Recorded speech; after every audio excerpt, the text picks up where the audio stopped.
Lucy Cavendish and Annette Kellow, who both have very different views on the matter. Good morning to both of you. Good morning. Good morning. Annette, you, who is 5 years old. Lucy? I have 4 children. 4, and they're much older. Not that much older. But your parenting would have certainly been in the sweet... Got the book, nerve-ending, wants to pick my children up when they cry. I'm not loving it, pick your baby up. I'm not saying that, you know, because mothers get enough without people telling them they're not loving. But my babies and, you know... Yes. Stroke them. Yeah, absolutely. Annette, Well, while I appreciate it's different strokes for different folks, for me personally, I'm a single parent and I needed to find a quick and efficient routine to get me back into the zone. Now, it's not that I would let him cry for hours on end. It was a small amount. And for me, I sort of followed my mum's advice where she had done it also. Obviously, not the gene, she hadn't followed the book, but she was kind of old school in that sense.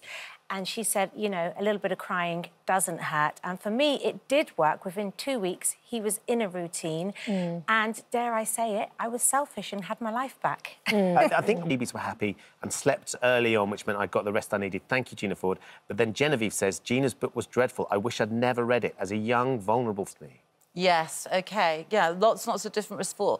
But, you know, eventually they calmed down and slept and everything. People want some help to get some sort of control, but really, you know, actually baby and respond to my needs for my baby. Understand that you had to kind of get back into a routine. Feed yourself now, put them in a routine. For me personally, I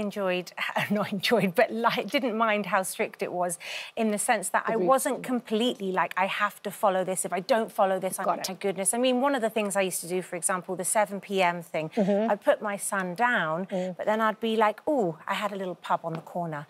And so it was a very quiet, nice pub. And we would go in there and have a little drink. And then I'd take him home, put him back in the cot, and it was all good for me.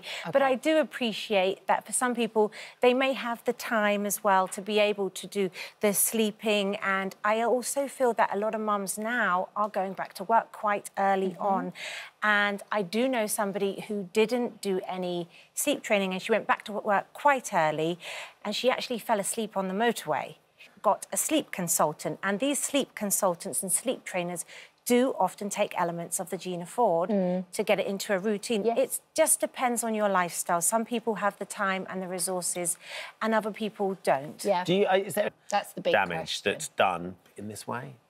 Yes, I mean, it's controversial. People do talk about it. Is there damage? Is there not? But I think generally mums get a bashing, whatever they do. Oh, my God, you didn't breastfeed. You're bad. You're going to damage your child. Oh, my God, you're not using recycle, on and on. And if you think about it too much, you could go on a downward spiral, which would be quite depressing. So I don't think too much about it, and I think it's a positive. Well, they wouldn't even bother me. Oh, yeah, absolutely. I wrote the book for those parents who... For joining us this morning. Thank you very much. Thank you, ladies.